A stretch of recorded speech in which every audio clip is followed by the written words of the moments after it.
That's all we're asking for. We just asking for a little change.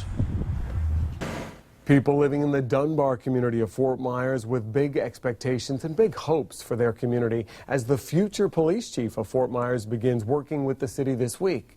Derek Diggs will head up a department that has struggled with a rising tide of unsolved murders and continued resistance from a lot of witnesses who could help solve these cases. They won't come forward. Tonight, a mentor volunteering with kids in Dunbar telling 4 in Your Corner's Deborah Souverain what a new chief could mean for the city.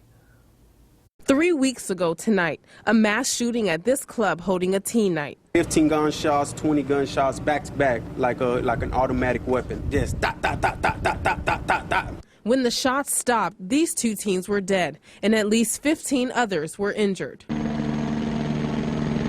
Details at other crime scenes over the years may change, but the effects on the community are all the same.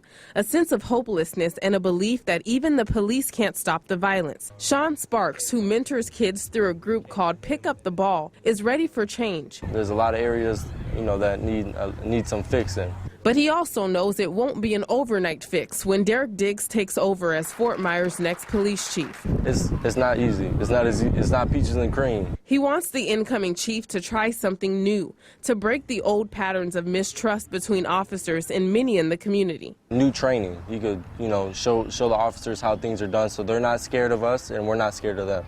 When Derek Diggs was getting hired at this city council meeting back in June, he told Fox 4 he heard the needs of the community loud and clear from city leaders. They talked about the concern with crime. They talked about how to bring the police department back up to where it needs to be. I'm a cop. I'm a chief.